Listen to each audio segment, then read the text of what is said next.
Hello and welcome to our new LinkedIn Live with my friend Andrew. And today we are going to tell you and teach you how you build a story and how you build an IP ecosystem, an intellectual property ecosystem with Andrew. So, Andrew, you are the story guide and host of Story Builders podcast, which I'm excited to be on a little bit in the future. And you are here to tell us how to tell stories. Now, I say this to everybody.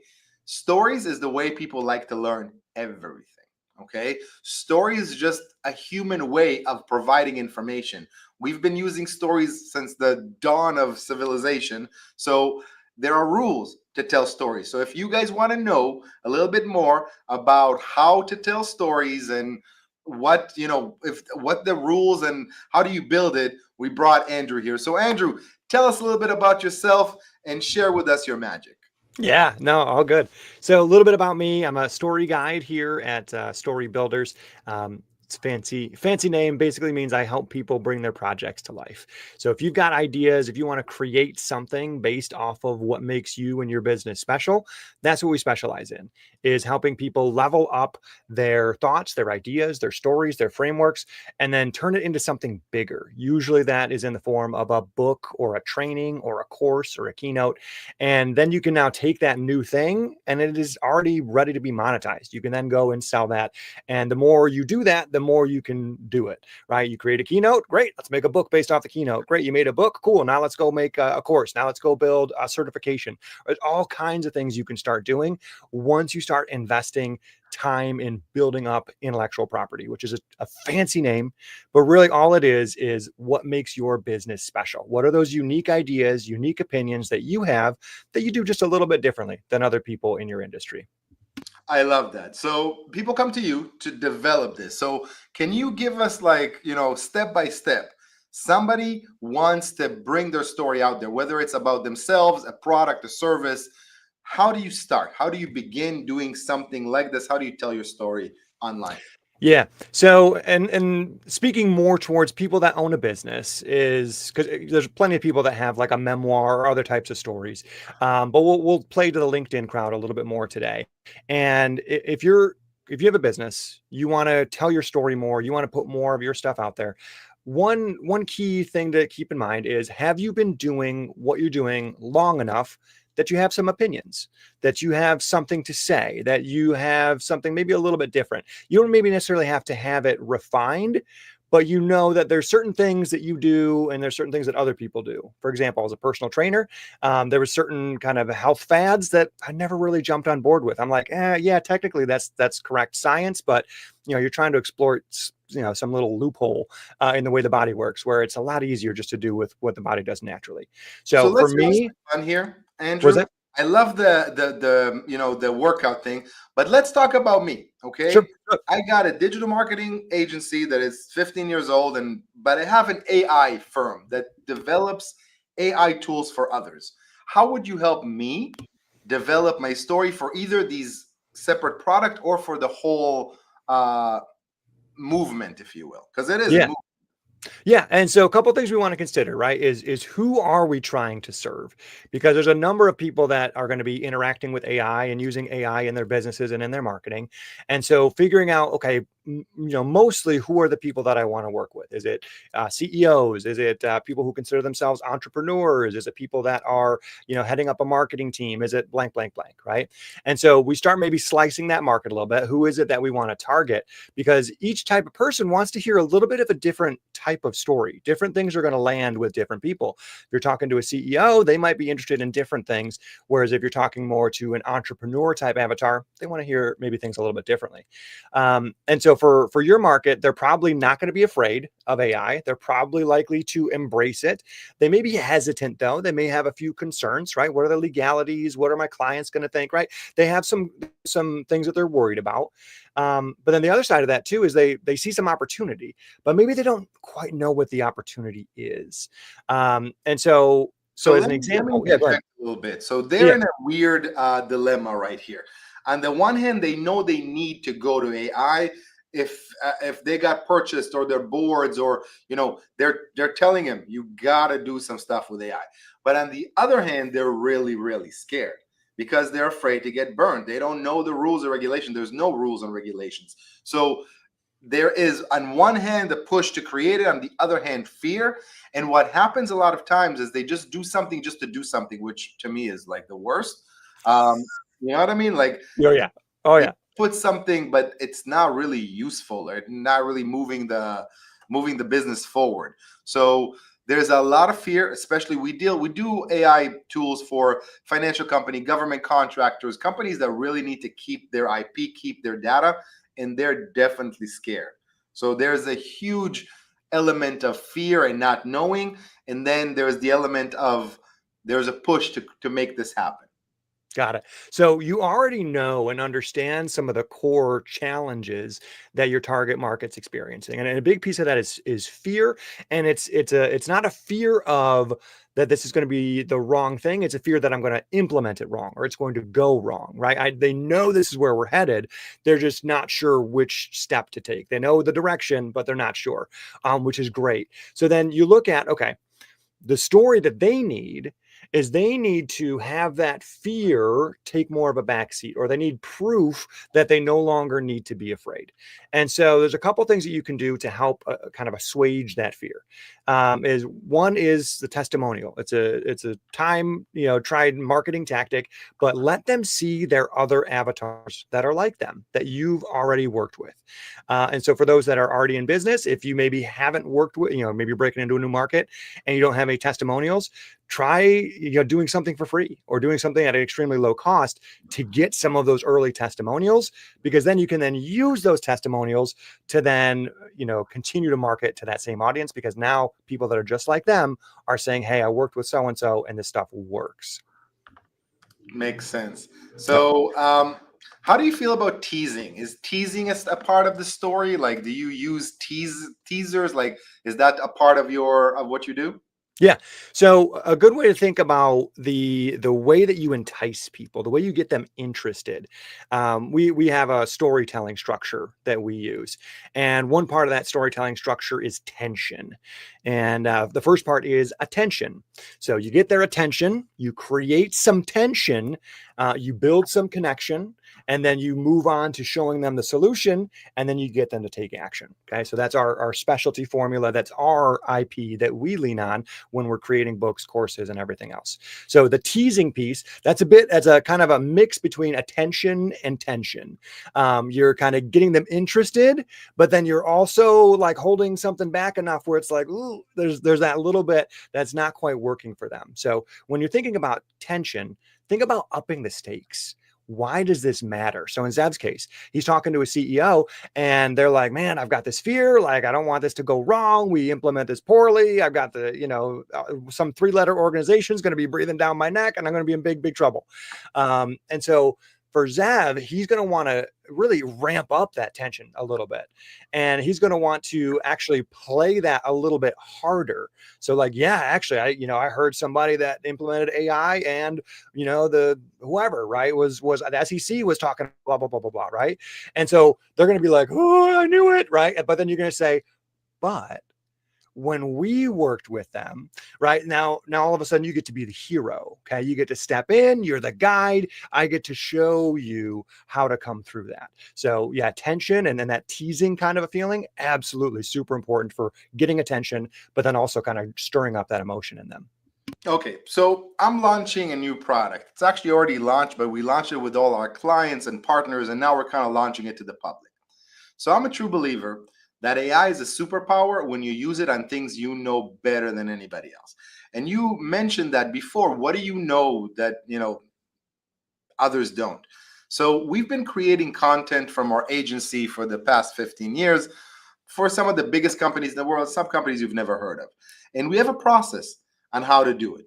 So we've designed a product that basically does research, writing, video, images, music, the way we do it.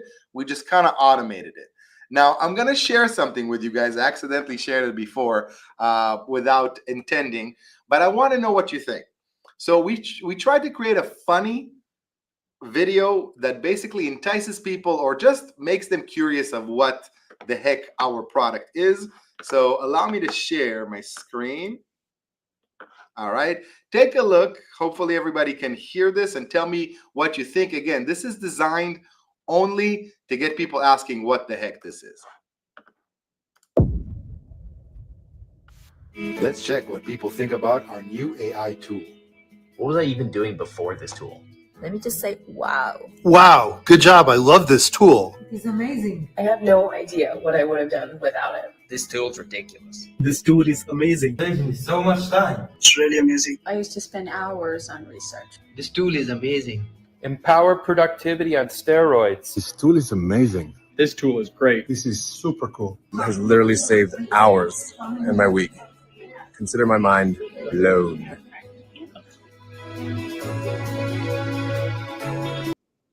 So the idea behind this, my friend, was basically I didn't want to share what the tool is. Okay, a lot of people have been using it. It's a very successful tool. It's a tool that basically automates almost your entire content creation.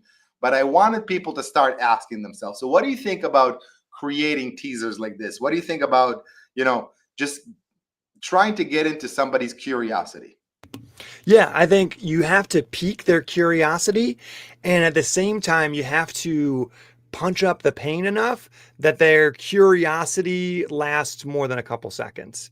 Because if, as an example, if someone creates a video like that and, it doesn't hit any pain points, like it's just like, hey, there's this new thing. It's awesome. It's new. It's awesome. It's, all it says is awesome.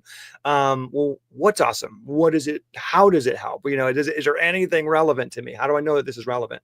So that's really one of the biggest keys. And I think you had a few in there that were like, oh, it's saving me so much time. It's doing this, it's doing that. Right. Those are serving that purpose of amping up the pain points for people like, oh, I am spending a lot of time on stuff. I am struggling with that. And so I think some of the key that you kind of hit on was like mystery, like, oh, well, what is this thing?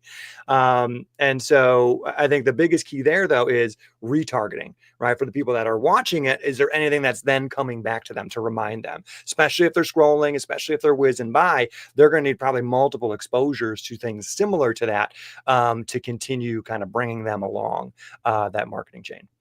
So this was our first step, and it's on purpose. We didn't want to share too much of the pain points, and then pain points are going to come. But how would you take a product that does this, and we can kind of go through it if you'd like, but how would you tell its story? How would you help me tell the story of our product that basically does research, writing, images, video, and music? Awesome. For each of those people that you had in that video, I would record an individual testimonial for each of them. And so, for example, the one guy's like, it's saving me so much time, right? Well, okay, let's record the 5 or 10 minute version of that. And then you're going to slice out the best chunks of it. And, simple formula is, okay, where were you before? Tell me about how bad your life was, right? And then let's talk about the process. What did you do to start making things better? And then now show me the mountaintop. Where did you end up because you implemented these things? And likely in there, they're going to drop some words, some phrases, some key things that are going to really resonate with your audience. And those are the things you're going to cherry pick and use either as videos or just use the verbiage in other posts that you're creating. And then if you can string together some of the best, right? So maybe Sally said the first part really well about her pain, but then she was so about how the product works, right? But then Ted, he did a great job explaining about that. Cool. Well, maybe then we put Ted's testimonial in there, and then I would probably wrap it up talking about the success that they had. And any type of hard numbers, especially, is really powerful. And then I would have them also say the name of the product, just so they know that they're not leaving. These aren't people that did a testimonial for like one of your previous companies or something, right? That it's for this exact thing that you're looking to do. And so that kind of builds that brand equity as people are looking at it. Now, would you have a different story organically and a different story paid, or you're like in your mind, it's a one story? That's a good question. And honestly, it comes down to probably the oldest rule in marketing is A/B test, right? Is you maybe have two different types of stories and you kind of run them both. And it's like, cool. Does one work better for paid or not paid? I think the biggest thing, no matter what you do, is you have to have a very powerful hook to start. You have to have something that's going to grab their attention, either a statistic, either something catchy on the video, something that is just going to absolutely draw draw them in and make them extremely interested. So Give for me a some CEO, examples for yeah, for a CEO, right? So CEO, they're afraid. They know they have to implement AI stuff. They want to do it well so they don't mess things up, right? So maybe what you say is, XYZ company just got blown up by the SEC, because they didn't, protect their data in a certain way, right? When they were doing an AI implementation, right? Like all of a sudden, like, oh man, they got in trouble for that. Like they're one of my peers. Like that's kind of scary. I don't want that to happen to me, right? We've now gotten their attention and we've created some tension for them because they're like, oh, I know them. I recognize that name. And so now what you can do is you can assuage that. You can calm that down. You can say, hey, they did X, Y, and Z wrong. Okay. And we don't do that. Right. But you kind of show that through story. Some people saying, hey, I came in and I was really nervous about working with AI type stuff. And I was nervous about protecting the data. And then you get to that middle part. What we found was in working with Zed's company, XYZ happened. Right. And then that kind of solves that loop that was created. So I love it. Now, what is the biggest mistakes? I know a lot of people make mistakes trying to tell their stories and putting them out there. I think organic and paid are different things. I think organic, if I'm on LinkedIn and people are used to seeing me on LinkedIn, I can get their attention. But for paid, people that don't know me, people that I'm a stranger to, I need to really focus on paying. So I look at it a little differently. But, like you, I've invested a lot into talking to my community, here. So it's a little bit different. But what are the biggest mistakes people do when try to tell their stories? I would say one of the top mistakes is trying to tell your whole story all at once. Is people try to like, blah, blah, blah, blah, blah, blah. Here's everything that you need to know about me and me and me and me. And this is my company and this is what I've done and this and this and this. And to you and to your mom, it's a really interesting story. However, to a lot of other people, you haven't sung their song yet, right? They are not interested in listening to this music. So what you need to do is you need to put it in words and phrasing and ideas that are going to resonate with them. It has to be for them, not for you. So I think that's usually the biggest mistake people make when they're trying to tell their story is when you start telling your story, it's you and it's your story. But what you need to do is you need to know your ideal client or your ideal avatar story, and you tell that story using your story as a vehicle for that. So an example, Zav, you may say, hey, when I first started getting into AI 10 years ago, right? I'm the expert. I was kind of nervous about how I could implement it and blah, blah, blah, right? But then I found when I did this, this, and this, okay? And so you use your story to step into their story. So I would say that's probably the number one mistake people make when telling their story. And if I had to pick another one, it would be try and tell it all at once. It's okay to give little chunks of story here and there. Kind of like I said, leave a little teaser, keep it interesting, keep things open. You close one loop while you open up another one.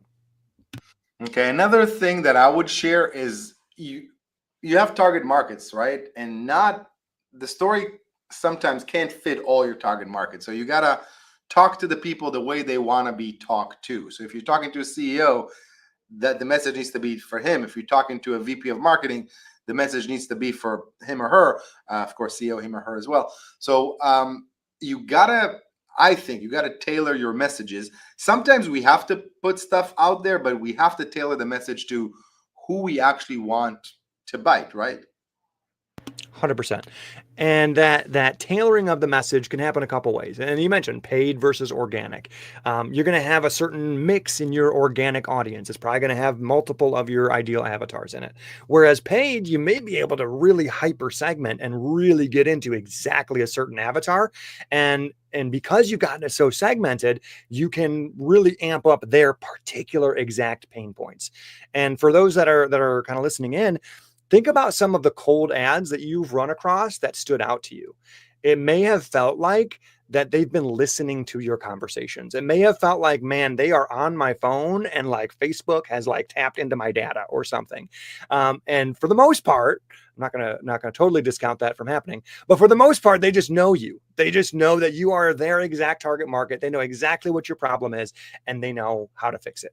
So there's t-shirt companies out there that dad bod type tees, right? And they speak exactly to that market. And so when the guy sees them, he's like, oh, this is for me. Okay, and, you're a guy 35 with kids. Like, okay, of course. So I agree with you. They know you, but I know from good sources that there's also some element of other things.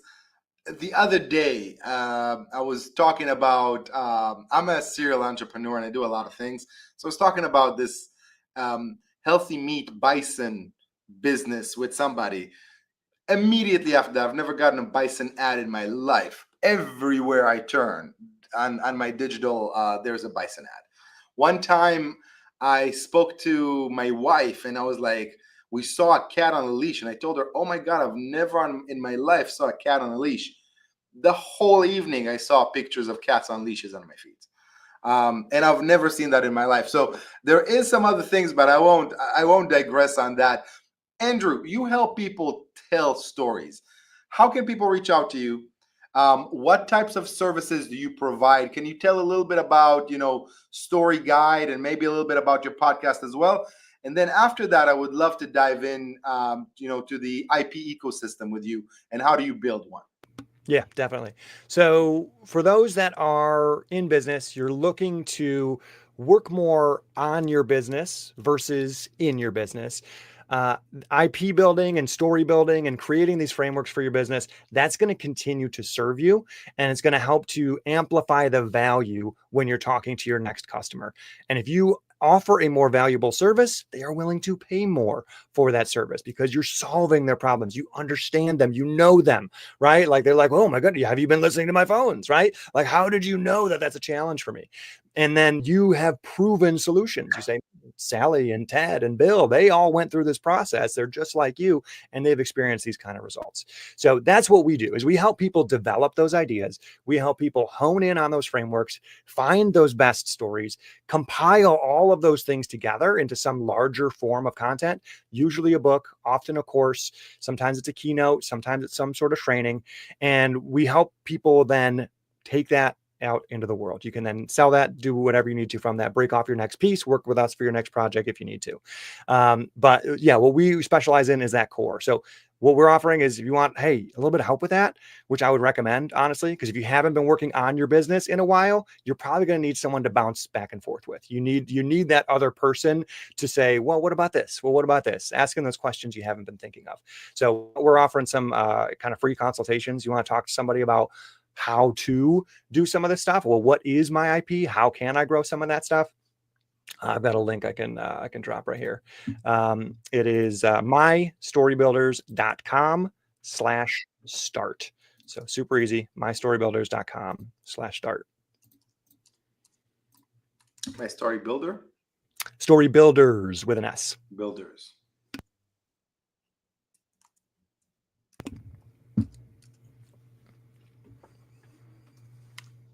Beautiful. Beautiful, beautiful. So let me share this screen so everybody can see.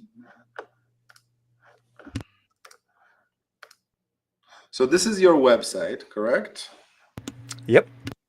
And then you wanted to go to a certain page? Yep, mystorybuilders.com/start. You'll be able to book an appointment slot just to chat with somebody. Start.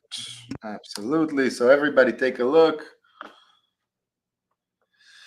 So you can just basically choose a time here, and you guys offer a complimentary consultation to see how you can help with their story. So as I love to give examples, I do a lot of AI speaking.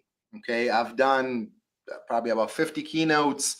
I'm traveling around the world. I would love to do more. How can you guys help me?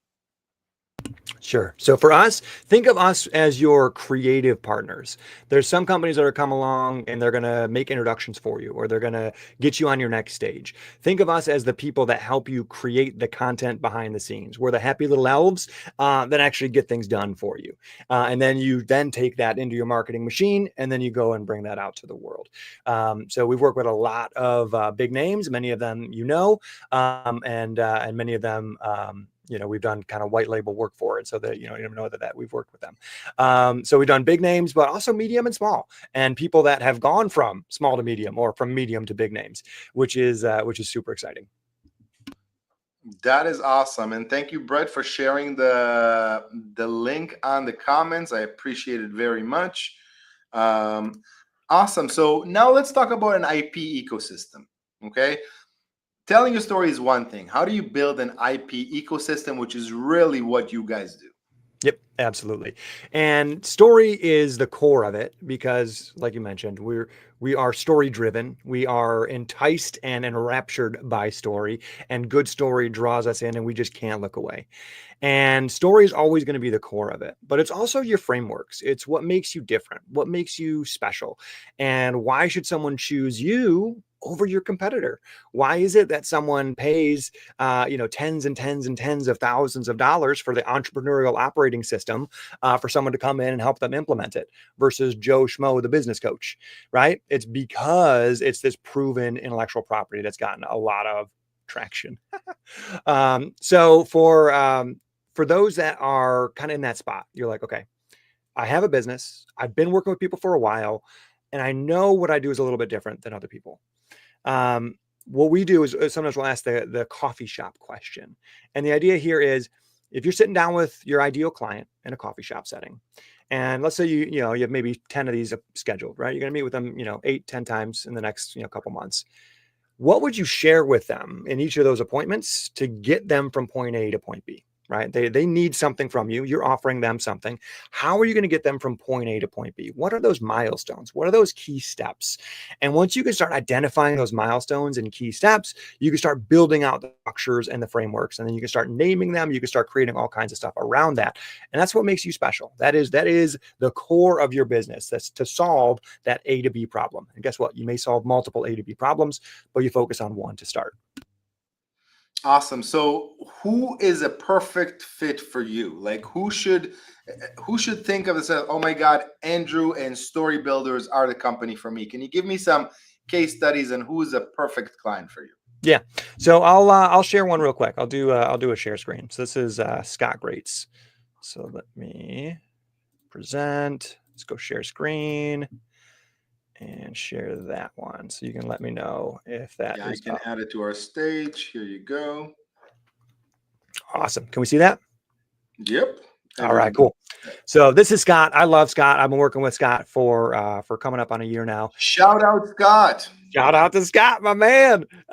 So Scott's awesome, and he is in the insurance industry, which is very, very cutthroat. There's a lot of other people offering insurance. It is a difficult market to stand out in, but he's done it. He's done a great job, built a thriving agency, and what he's now doing is he says, okay, I've done a really good job building my business. What I want to start doing more of is teaching other people how to build their business. And so that was his first book here with us, Referrals Done Right, which became a USA Today bestseller. And we followed our exact storytelling structure, right? We figured out how we're going to capture people's attention. How are we going to build up tension for them? How are we then going to go and connect them? How are they going to be connected to Scott? Why do they care about Scott? And then we're going to give them a solution. We're going to take it and tell them what to do for their action. And so Scott has built this book. He's built out other speaking engagements and all kinds of things based off of this book. So the launch went fantastic for him, and he's now leveraging this to, in a sense, create a new business for him. Now, Scott is different in the respect that he's building a new business. Not everybody is trying to do that. So you can absolutely take this same formula and just enhance your current business. You can just do more of what you're already doing. So what's cool about Scott is that he's very much an everyman. super down to earth, relatively relaxed, and he understands some key principles though. He understands that in order to reach more people, he has to have a higher profile. And so I'd say some of the things that differentiate the people that we work with and the people that we say, hey, we might not be a fit right now, is you've had a business long enough that you have something that's different. You have something unique. You have something special that you're doing. You're proud of it. You can't wait to talk about it. You can't wait to share about it. Now, you may be wondering, how do I articulate it better? Like, I know it's good, but how do I say it? What stories am I going to tell? Or, I have a basic way of doing things, but I haven't really honed it in. Okay. Those are all good problems. We work with people on those problems. And you're likely in a spot too, where you're like, okay, I'm ready to start investing ahead of my growth. I'm ready to now kind of take a little bit of my pocket change here, and I'm going to put it down on the table because I know that if I invest X amount on a book, I'm going to make 2X, 3X, 4X in the next year or more. Because now I can get on these different stages. I can now work with these other clientele. So I'm going to put you on the spot, and hey, you can slide away from this too. But what is the level of investment of somebody that wants to have a book done by you guys or help have a book done by you guys? Yeah. So I look at it as a sliding scale. So we very much take what I call a white glove approach to what we do is we meet people where they're at. And so let's say that you're in the beginning stage. You're like, man, I want to ideate and I want to make a book. Help me come up with some stuff. Okay. That price point is closer to around $8,000 to kind of get things started, right? What is your book? What's it going to be out? What are your frameworks? The stories we're going to tell, right? And then putting that piece together. And then anywhere from 20 to 50,000, if it's go write it yourself, off you go. Or it's let's work together, more of the middle price point. And then more on the higher price point is we're just going to interview you and we're going to do all the writing. We're going to do more of the work, right? So lower price point if you're doing more of the work, higher price point if we're doing more of that work. Awesome. So Andrew, you're amazing. Please, I want to give you the last couple of minutes of this live. Can you give some tips to our audience? Everybody, please follow Andrew, follow Story Builders, follow your podcast. Telling stories is an art, and if you know how to tell a story, you'll never go hungry. So awesome frame rules and frameworks. Love it. Can you give us some tips of what we can do today to tell our stories better? I love that, Zev. So today you can start with, how can I get people's attention better? And you can do this through social media, right? You can start experimenting there. What are some hooks? What are some ways I can gather people's attention? And then what are some ways that I can build some tension? What are some ways that I can kind of poke at that pain a little bit, that I can kind of enhance some of those challenges that they're experiencing? And what it really comes down to is testing and experimenting. And when you are putting content out there, when you're telling your stories more often, you're going to get immediate responses. Okay. And LinkedIn or whatever, platform you're on, it's also going to give you an immediate response, right? You can tell within 3 hours whether a post is doing well or whether a post is doing terrible. And you can then learn what you need to from it. Because maybe it was a good story, but maybe you just had a terrible hook. Okay. Maybe it was, a good solution and a good call to action, but nobody got there because you didn't amp up the tension enough. Let me interject a little bit. I love everything that you're saying, but there's also a component to when you're doing it. There's a component to the algorithm of the system. At times, I've had videos that if I put them on this particular time, they exploded. If I put it on another, same video, same copy, same everything, did literally 20% of that. So yes, but there's also rules and regulations for each platform you use. But go ahead. Oh man, 100%. Yeah. And in my opinion, that you have to know your platform and you have to know what plays well, right? Instagram, right? Videos and short videos and images, right? That's going to play. That's what you have to do. TikTok, you got to keep it snappy. With LinkedIn, you can start experimenting with content, but if you don't have an image with your wall of text, you're just not going to get as much reach. That's just the way that's going to go. The same wall of text with now an image, all of a sudden you're going to get, double, triple, quadruple what you can see, especially if that image has you in it. Because people like looking at other people. Whereas if you just have a stock photo image, it's not going to play very well. So Zev, 100% right. You also have to know your platform and what's going to work on your platform. So last piece I'll share is on IP ecosystem. Is if you've been in business for a while, you've been working with your clients, you know what they need, you know what their pain points are. You're doing yourself a disservice if you are not enhancing the equity in your brand by building your IP, by creating a named resource that people are tapping into, right? We use the XYZ coaching system to help our clients achieve, ABC results. Okay. That's a lot more interesting than I help businesses do this thing. Okay. Because now you have a proven method, and that's interesting, especially when other people start building that up for you as well through your testimonials and other things that you've captured. Awesome. Guys, this was amazing. Now, I want to share something with the audience. I've been on LinkedIn for a long time, and you guys have been amazing, and LinkedIn has been an amazing platform for us. This year was the first year we started sharing our content on other platforms. And you guys will be surprised.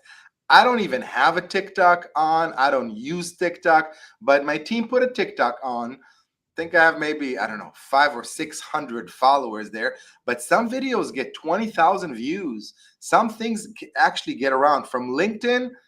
It's so funny. Sometimes people really get impressed with you, but they don't comment. Okay. Sometimes I go into places and people, oh my God, Zev, we love your videos. And the ego part of me is like, why don't you comment or like? But it's getting out there, and I've gotten so many speaking engagement from putting myself out there. Now, Andrew can help you guys with putting yourself out there in the right way, but in my belief, being proactive is the number one thing. Put yourself out there first time without Andrew's help, see what happens, and then do it with Andrew's help, and then see the difference. But put yourself out there, and don't count your likes or your comments, and don't put your ego involved. If there's something you can help people with, just put it out there. Okay, you and I are putting this live now. Who knows if anything good is going to come of it, but there's something good we want to share, and we're sharing it with the environment. We're creating more IP ecosystem for both of us, right? And we're sharing both our knowledge to the community. So everybody, thank you for coming. Andrew, thank you for being such an amazing guest. Everybody follow Story Builders. Follow Story Builders podcast. And Andrew, thank you so much for spending time with us today. You got it, Zev. Thanks for allowing me to be a guest on your platform. It's been a pleasure. Thank you, everybody, and we'll see you in a couple of days.